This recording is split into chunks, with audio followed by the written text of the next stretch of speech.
प्रेमसे फेरि पनि तपाईहरुका परमेश्वरको पवित्र वचन लिएर आउनु पाउँदा परमेश्वरलाई धन्यवाद होस्, किनभने यो समय हाम्रो लागि आशिषमय अनि आनन्दमय समय पनि हो। आज म तपाईहरुसँग प्रकाशित वाक्य 3 अध्यायको अनि 14 पददेखि 22 पदसम्म लाउडिसियाको मण्डलीलाई परमेश्वरबाट पठाएको सन्देश। जम्मा 7 वटा मण्डली छ। 7 वटामा लाउडिसिया मण्डली चाहिँ अन्तिम मण्डली थियो। अनि लाउडिसियामा भएको मण्डली चाहिँ पौल प्रेरितको मिशन यात्रामा स्थापित भएको मण्डली हो। अनि जुन मण्डली चाहिँ दिनदिनै आत्मिक क्षेत्रमा बढ्दै गएको थियो, विश्वासको क्षेत्रमा बढ्दै गएको थियो। अनि त्यहाँको अगुवाले निरन्तर प्रार्थना, संगति, शिक्षामा बढाउने प्रक्रियामा संलग्न पनि थिए। लाउडिसिया भन्ने एउटा नगर छ। यो 7 वटा नगरहरूको बारेमा लेखिँदा लाउडिसिया चाहिँ सबैभन्दा धनाढ्य नगर थियो, जहाँ चाहिँ ठुलो व्यापारको केन्द्र, कमर्सियल सेन्टर थियो, जहाँ कालो ऊनको उत्पादन हुन्थ्यो। त्यहाँ मेडिकल सेन्टरहरू थियो, तालिम सेन्टरहरू थियो। अनि त्यहाँका बासिन्दाहरू धन दौलतले सम्पन्न भएको मानिसहरू पाइन्थे। तर यति हुँदाहुँदै पनि लाउडिसियामा पिउने पानीको चाहिँ ठुलो समस्या हामी देख्छौँ। त्यसोस्ले गर्दाखेरि लाउडिसियाको छेउछाउमा बग्ने एउटा नदी छ, जसलाई चाहिँ तातो पानी बग्ने नदी भनेर भनिन्छ। अनि खाने पानीको व्यवस्था गर्दा उनीहरूले पाइपलाइन ल्याइकन त्यहाँबाट पानीको सप्लाई गर्ने प्रयत्नहरू पनि गरेको थियो। तर त्यो पानी उनीहरूको लागि, विशेष उनीहरूको स्वास्थ्यको लागि चाहिँ लाभदायक भएन पनि। त्यो जग्गामा विशेष गरी यो मलमहरू अनि आँखामा लगाउने मलमहरूको उत्पादन पनि गरिन्थ्यो भनिन्छ। यो पानीको कारणले हर प्रकारको समस्या पनि भयो। तर पनि अब हामी देख्छौँ त्यहाँ भएको विश्वासीहरूलाई विशेष मध्यनजर राखिकन यो सन्देश परमेश्वरले पठाउनु भएको छ।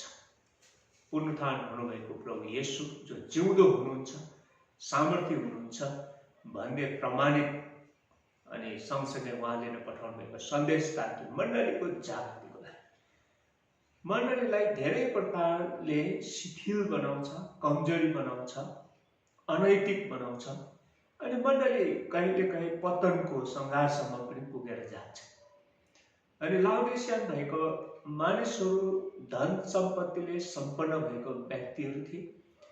कमर्सियल सेन्टर भएको कारणले उनीहरूलाई अरू कुराको सुविधा असुविधाको कुरा त थिँदै थिएन।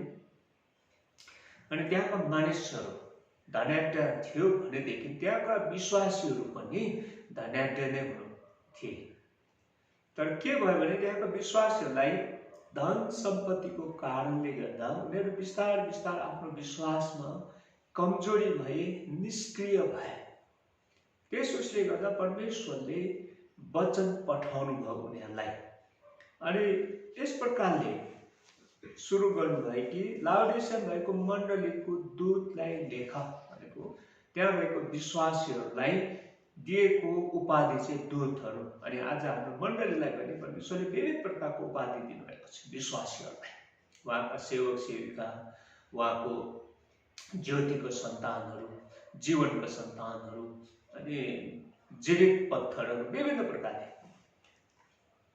अनि मण्डलीका दूतहरू ख्रीष्टमा उद्धार र मुक्ति पाएकाहरू, जो दिन प्रगतिशील हुनुपर्ने आध्यात्मिक जीवन, आत्मिक जीवन, तर उनीहरू दिन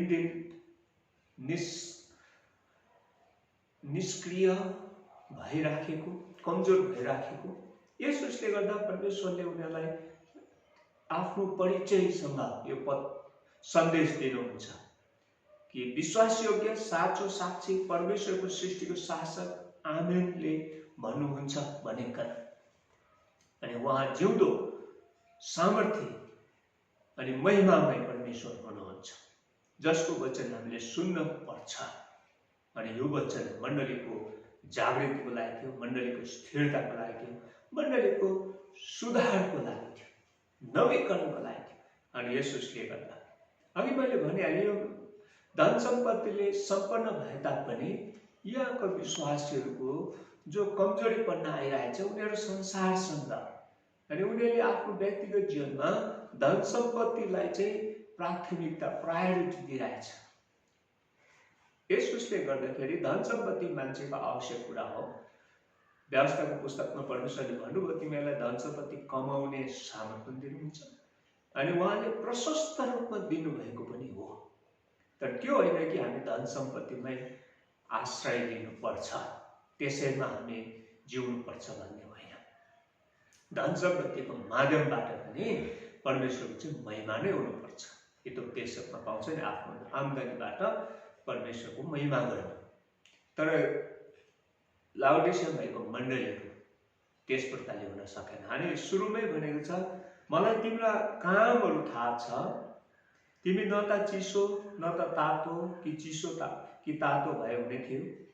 तिमी न त तातो न चिसो, तर मन तातो भएको हुनाले नै मेरो मुखबाट तिमीलाई थुकिदिन लागेको छु।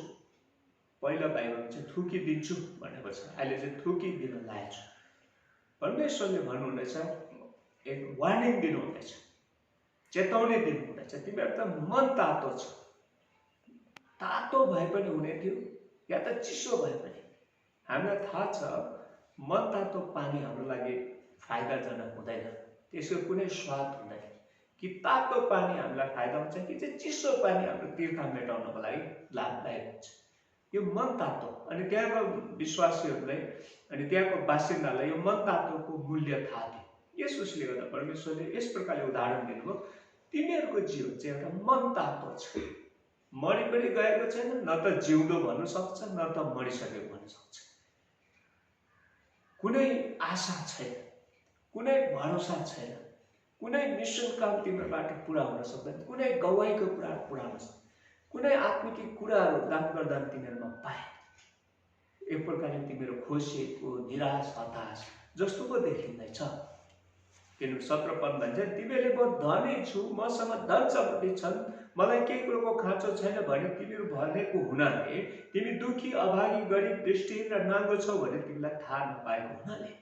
उनीहरूले भन्थे हामीसँग धन सम्पत्ति, रुपियाँ पैसा केहीको अभाव छैन भनेर उनीहरू बडो गर्वसँग अनि एक प्रकारले निर्धक्क जीवन जिइरहेको थियो। तर परमेश्वरले भन्छ, तिमीहरू त नाङ्गो छौ, गरिब छौ, अभागी छौ, दृष्टिहीन छौ, नाङ्गो छौ भनेकन परमेश्वरले भन्नुहुनेछ। यसको मतलब यो नाङ्गो गरिब चाहिँ संसारको भौतिक कुरासँग होइन, तर आत्मिक कुरा। उनीहरूसँग भौतिक कुराको प्रशस्तता छ, भौतिक कुरा उनीहरूलाई प्रशस्त प्राप्ति छ, तर त्यसमै उनीहरू गर्व गरिरहेछ, त्यसमै उनीहरूले अनैतिक जीवन जिइरहेछ, मोज मजाको जीवन। अनि परमेश्वरलाई भुल्दैछ, परमेश्वरदेखि टाढो। अनि यहाँ देख्छौँ रुपियाँ पैसाको कारणले उनीहरू परमेश्वरदेखि दिन दिन टाढो भइराखेको, परमेश्वरको महानतालाई भुलिराखेको, परमेश्वरले बोलाउनु भएको अनि हामी को हौँ भन्ने कुरोहरू भुलिरहेछ। उनीहरूलाई थाहा छैन। अनि उनीहरू सोचिरहेछ, हामीले आराधना गरिरहेछौँ, हामीले प्रार्थना गरिरहेछौँ, हामीले सङ्गति गरिरहेछौँ, वचनको प्रचार गरिरहेछौँ, वचन सुनिरहेछौँ, वचन पढिरहेछौँ। यस प्रकारले एक प्रकारको आत्मा सन्तुष्टि, आफै आफ सन्तुष्टि भएर जिइरहेछ। अनि यसले तपाईँले हामीलाई पनि चेतावनी दिन्छ, हामी एउटा माण्डलिक जीवनमा छौँ, हाम्रो व्यक्तिगत जीवन हामी त्यसैमा सन्तुष्टि भइरहन्छौँ कि म लुकामा लेखेको छ नि, प्रभु येशूले उदाहरण दिनुभयो नि, ती फरिसीले प्रार्थना गर्दा भयो नि, मैले त 10 अंश पनि तिराएको छु, उपवास पनि बसिरहेको छु, यो महसुल उठाउने जस्तो लुटा पनि होइन, सबै कुरो म ठिकठाकै छु भन्ने आत्मिक सन्तुष्टि थिए। एकजना अध्यापक दौडेर आए, मैले अनन्त जीवनको हक पाउनलाई के गर्नुपर्छ? अनि प्रभुले भन्छ, तिमीलाई व्यवस्था थाहा छ। उनले भने मैले व्यवस्था त पालन गर्दै आएको हुँ सानैदेखि। अनि प्रभुले भन्नुभयो, तिमी सिद्ध हुन चाहन्छौ भने तिम्रो भएको सम्पत्तिहरू बेची त्यो गरिबलाई दियो, तिमी मेरो पछि लाग। यो दुईवटा उदाहरणले के देख्छ भने उनीहरूमा सन्तुष्टि थियो, व्यवस्था पालन गरिरहेको छु, व्यवस्थामा लेखेको कुराहरू मैले पुरा गरिरहेको छु, अनि सबै कुरो मबाट छ, आइतबारे सङ्गति म गइराखेको छु, दर्शनको भेटीहरू पुर्याइराखेको छु, साधारण भेटीहरू दिइराखेको छु, सघाउने कुराहरू गरिरहेको छु। तर तपाईँले मेरोले आफ्नो आत्मिक स्तरलाई, आत्मिक स्पिरिचुअल स्ट्यान्डर्ड चाहिँ कस्तो छ त्यो चाहिँ हामीले भुलेका छौँ। अनि त्यही कुरो लाउडिसिया भएको भन्दैछ, तिमीहरूले अभागी गरिब दृष्टि नाङ्गो छ भन्ने तिमीलाई थाहा नपाएको हुनाले। हामीलाई थाहा छैन हामी आत्मिक कुरोमा कति नाङ्गोपना छौँ। नाङ्गोपना चाहिँ एउटा पापको चिन्ह थियो। जब आदम अनि हावाले परमेश्वरको आज्ञालाई उल्लङ्घन गरे, उनीहरूले आफै आफूलाई नाङ्गो भेटाए, खाली भेटाए, रित्तेको भेटाए। परमेश्वरले उहाँलाई दिनुभएको थियो प्रशस्त आशिषहरू, स्वर्गीय आशिषहरू, अनन्त जीवन कुरा उनीहरूले आज्ञा उल्लङ्घनले गुमाउँदाखेरि नाङ्गो भेटाए। अनि यहाँका विश्वासीले उनीहरूसँग सम्पत्ति छ, धन छ, रुपियाँ पैसा छ, अभाव छैन। अनि उनीहरूले त्यस प्रकारको इन्टरप्रिटेसन त त्यो यो सबै परमेश्वरबाट पाएको, ठिकै परमेश्वरले दिनुहुन्छ। अनि उनीहरूले सोचे परमेश्वरबाट पाइरहेको छ त हामीलाई ठिकै छ। आज धेरैचोटि हामी खालि हाम्रो सफलताहरू मात्रै प्रभुको आशिष सोच्छौँ। चङ्गाइ भयो प्रभुको आशिष, बिमार भयो दण्ड जस्तो सोच। तर दुइटै कुरा हाम्रो लागि आशिषको हो। चङ्गाइ पनि आशिष हो, हामीसँग भएको रोग बिमार आशिष हो, हामीसँग भएको असफलता पनि आशिष हो, सफलता पनि आशिष हो। हाम्रो जीवन त मिश्रित छ। किनभने पाउलले रोमीलाई चिठी लेख्दै भन्छ सबै कुरो मिलेर भलाइ उत्पन्न गर्छ। सबै कुरो भने दुःख सुख, घटी कमी, आनन्द सुख सबै कुरा हामीसँग छ, मिलेर चाहिँ भलाइ हुन्छ। तर उनीहरूले सोचे हामीसँग पैसा छ, सबै कुरो छ, तर होइन पनि। आज रुपियाँ पैसा हाम्रो आवश्यक हुँदा हुँदै पनि पाउलले तिमोथीलाई भन्छ नि रुपियाँ पैसाको लालच चाहिँ खराबीको जरा। अनि धेरै कमाउने उद्देश्यले काम गर्दा उनीहरू खराबीमा फस्दै जान्छ, बुराइमा फस्दै जान्छ। अनि लाउडिसियाको मण्डलीले यस प्रकारको जिन्दगी बिताइरहेको थियो। विश्वासी त हो, तर न उद्धार र मुक्तिको निश्चयता छ। प्रिय तपाईँले हामी होसियार हुनुहुन्छ। हामी क्रिस्चियन हुनलाई प्रभुले बोलाउनु भएको होइन, तर हामी एउटा जिउँदो विश्वासीहरू, जिरहेको विश्वासीहरू। हामीले पाएको उद्धार अनि मुक्तिमा हामी निश्चयतामा जिउनुपर्छ। हामी त्यो कन्फर्म हुनुपर्छ। अब यो 3 तारिक हाम्रो नानीहरूको कन्फर्मेसन छ। उनीहरूलाई हामीले त्यो पाठहरू सिकायौँ कि कसरी प्रभुलाई ग्रहण गर्नुपर्ने, प्रभु को हुनुहुन्छ, परमेश्वर को हुनुहुन्छ, म को हुँ भनेर चिन्नु, परमेश्वरको महानतालाई थाहा गरेर मेरो बोलाहट, मेरो चुनाव जानिकन म जिउनु पर्छ। आज प्रभुले मलाई किन चुन्नु भयो, किन नियुक्ति गर्नुभयो, अनि म को हुँ, अनि म कहाँ छौँ, म कति खरा छौँ, त्यो कुरो हामीले जाँच्ने। अनि यहाँ भन्दैछ तिमीले थाहा नपाएको हुनाले अब म तिमीहरूलाई भन्दछु, तिमीहरू त अभागी छौ, दुखी छौ, नाङ्गो छौ, दृष्टिहीन, अन्धो छौ। संसार कुराले तिमीलाई सबै कुरो अन्धो बनाएको छ। तिमीहरूमा आत्मसन्तुष्टि छ, मैले गरिरहेछु भनेर। तर जब स्वास्थिक कुरा आउँदा चाहिँ भागे। अनि त्यसपछि अघि भन्दैछ अब तिमीलाई म धनी हुनलाई आगोमा शुद्ध पारेको सुन र तिम्रो त्यही नग्नताको शर्म नदेखियोस् भनेर तिमीलाई लाउन सेता लुगा र तिमीले देख्नलाई तिम्रो आँखामा लाउन भने गाजल मबाट किन्नलाई म सल्लाह दिन्छु। 3वटा सल्लाह परमेश्वरले दिइराख्नु भएको छ। पहिलो कुरो चाहिँ सल्लाह छ, तिमी धनी हुनलाई आगोबाट शुद्ध पारेको सुन। धनी हुनलाई आगोबाट शुद्ध पारेको सुन। र पहिलो पत्रुस अनि त्यसको 1:6-7 हामी जब पढ्छौँ पत्रुसलाई लेखेको पत्रहरूमा, अनि त्यहाँ के भन्छ, विश्वासीहरू धेरै सतावटमा, धेरै ताड्नमा, धेरै भय अनि त्रासमा जिराखेको थियो। त्यसो हुँदाखेरि उनीहरू तितर बितर भएको थियो नेरो राजाको कठोर शासनले गर्दा। र पत्रुसले विश्वासीहरूको विश्वास कति बहुमूल्य छ, तपाईँ हाम्रो विश्वासको मूल्य कति छ, त्यो मूल्य त्यससँग तुलना गरेको छ।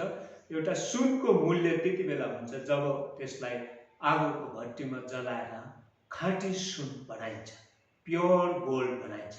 त्यसरी नै हाम्रो विश्वासहरू, यस प्रकारको सतावटहरू, यस प्रकारको ताडनाहरू, यस प्रकारको क्रुस भोकाइहरूले गर्दा त्यसबाट खारिएर निकालेको सुन जस्तो हाम्रो विश्वासको मूल्य छ। पहिलो पत्रुस 1 अध्यायको 6-7 में लेखेछ, जसमा तिमीहरू अहिले दरकार परि गएमा अलिक बेरको निम्ति नाना किसिमको परीक्षाको तकलिफमा पर्छौ, तापनि तिमीहरू खुब रमाउँछौ। केही समयको लागि हामी तकलिफमा, सतावटमा, ढुङ्गा मुढा खाने अनि मानसिक ताडनाहरू सहनु पर्छ कि तिनीहरूको विश्वासको प्रमाण नष्ट नहुने सुनभन्दा ज्यादै कीमती हुनाले यो आगोबाट जाँचिने भए तापनि येशू ख्रीष्टको प्रकाशमा प्रशंसा, महिमा, आदरमा पाइयोस्। मिठो कुरा छ।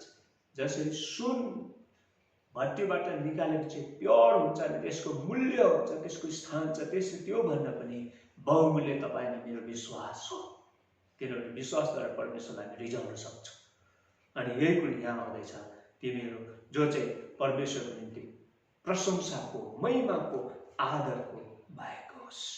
त्यसै कारण तिमीहरू जसलाई तिमीले नदेखे तापनि तिमीहरू प्रेम गर्छ, जसलाई तिमीले अहिले देख्दैनौ तापनि विश्वास गरे, अवर्णनीय आनन्द र महिमाको भरपुरीले तिमीहरू उहाँमा अत्यन्त रमाउँछौ। अनि प्रकाशित वाक्यमा भएको लाउडिसिया मण्डलीलाई पनि त्यही हुन्छ। पहिलो कुरो चाहिँ तिमी खारिएको हुनु पर्यो। तिमी आत्मिक धनी हुनलाई, आत्मिक सामर्थ्य पाउनलाई तिमी आगोबाट शुद्ध पारेको सुन भन्दा पनि बहुमूल्य हुनु पर्यो। तपाईले हामी हरेक कुराबाट जाँचिएर, खारिएर, काटिएर, पिटिएर एउटा सुन्दर महिमित भाँडो बनिन पर्यो। लाउडिसियामा भएको मण्डलीले सोचिरहेको थियो, हामी रुपियाँ, पैसा, धन, घरद्वार सब कुछ छ, यो परमेश्वरको आशिष हो भनेर सोचिरहेको थियो। त परमेश्वरले त्यसलाई मन्जुर गर्नु भएन। परमेश्वरले भन्नुभयो तिनीहरूको विश्वास चाहिँ जाँचेको हुनुपर्छ, खारिएको हुनुपर्छ। दोस्रो कुरो भन्दैछ, तिम्रो त्यही नग्नताको शर्म नदेखियोस् भनेर तिमीले लाउनलाई सेतो लुगा, तिम्रो नग्नता ढाकिनको लागि तिमीलाई सेतो लुगा लाउने। हामी प्रकाशित अनि 7 अध्यायको 13 मा यसो लेखेको छ, धर्मगुरु मध्ये एउटाले यसो भनेर सोधे, यी सेता लुगा लाउने को हुन्, कहाँबाट आएका हुन्? अनि मैले भने, प्रभु तपाईँ जान्नुहुन्छ। तिनले मलाई भने, यी तिनै हुन् जो महासङ्कष्टबाट आएका छन्। तिनीहरूले आफ्नो आफ्नो लुगाहरू थुमाको रगतमा धोएर सेतो बनाएका छन्। ख्रीष्टको रगतमा धोएर सेतो बनाएको छन्। पहिलो पत्रुस 1:18 भन्छ, यो जानेर कि नाश नहुने पदार्थ अर्थात् चाँदी अथवा सुनले तिमीहरू पिता पुर्खादेखि चलिआएको व्यर्थको रीतबाट तिमीहरूले छुटकारा पाइ किनिएको होइन, तर थुमाको जस्तो निष्कलङ्क, निर्दोष, अनमोल रगतले अर्थात् ख्रीष्टको रगतले किनिएका हुन्। अनि पहिलो योहना 1:7 मा लेख्छ, येशूको रगतले मात्र हाम्रो सबै अधर्म अपराधहरू क्षमा हुन्छ, शुद्ध पाइन्छ। त्यसै कारण दोस्रो आह्वान गर्दैछ, तिमीहरू येशू ख्रीष्टको लौमा तिमीहरूको अधर्महरू मेटिएको हुनुपर्छ, धोइएको हुनुपर्छ।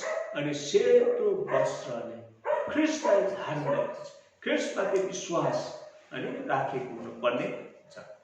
अनि तेस्रो अनि अन्तिम, तिमीले देख्नलाई तिम्रो आँखा लाउन भने गाजल मबाट किन्नलाई सल्लाह दिन्छु। तिमी अन्धो भएका छौ, अब म तिमीलाई त्यो गाजल लाउनलाई सल्लाह दिन्छु। अनि किनकि यो कुरा लाउडिसियाको सहरमा चाहिँ आँखामा लाउने मलमपट्टीहरू आँखाको बिमार, आँखाको उपचारको निम्ति दबाई पानी उत्पन्न गर्थ्यो। अनि गाजल जसले आँखाको प्रोटेक्सन गर्थ्यो, आँखाको मेडिसिनको लागि काम गर्थ्यो। अनि यहाँ त्यही आह्वान गर्छ, तिमीलाई गाजल किन्नलाई म सल्लाह दिन्छु। दुईटा कुरो, तीनटा कुरो छ, तिमी खारेर प्योर भएको हुनुपर्छ। दोस्रो, तिमीले सेतो वस्त्र, धार्मिकताको वस्त्र लगाएको हुनुपर्छ। तेस्रो, तिम्रो आँखा खोलिएको हुनुपर्छ। तिमीलाई अन्धो बनाएको छ त्यो पैसाले, धन सम्पत्तिले तिमीलाई अन्धो बनाएको छ। अनि त्यसपछि प्रभुले भन्छ जतिलाई म माया गर्छु हप्काउँछु चेताउँछु यसकारण जोसिलो हौ अनि पश्चाताप गर, जोसिलो हौ अनि पश्चाताप गर। किनभने यिनीहरूमा जोस हराइसकेको थियो, होस हराएको थियो, यिनीहरू निष्क्रिय, काम नलाग्ने भइसकेको थियो, न त तातो न त चिसो, कुनै मूल्यको थिएन। अब प्रभुले आह्वान गर्दैछ जोसिलो हौ। प्रभु परमेश्वरले भन्नुभयो नि यहोशूलाई त बी स्ट्रङ अनि बी करेजियस, उत्साहित थियो, जोसपूर्ण थियो। अनि हरेक सेवकाहरू जोससँग आउँछन्, करले होइन, बाध्यताले होइन। अनि यो शिथिलता अहिलेको जमानामा पनि कता कता मण्डलीतिर हाम्रो विश्वासीको जीवनमा आइरहेको छ। हामीलाई सङ्गति मन परेको छैन, वचन सुन्नु अल्छी लाग्छ, आराधना गर्नु अल्छी लाग्छ, अनि यस प्रकारको जोस सिलाउँदैन। अनि यहाँ चाहिँ जोसिलो हौ जसको लागि चाहिँ तिमीले पश्चाताप गर्नुहोस्। पश्चाताप भनेको त्यो निष्क्रिय पार्ने कुराहरू छोडिदियो, शिथिल पार्ने बाधाहरू छोडिदियो। अनि प्रभुले भन्छ हेर म ढोकामा उभिएर ढकढक गाउँछु, कसैले मेरो स्वर सुनेर खोलिदियो भने म त्यो भित्र आउँछु र त्यससँग म भोज खान्छु, त्यस मसँग खान्छ। यहाँ भोज, यो भोज चाहिँ हो सङ्गति।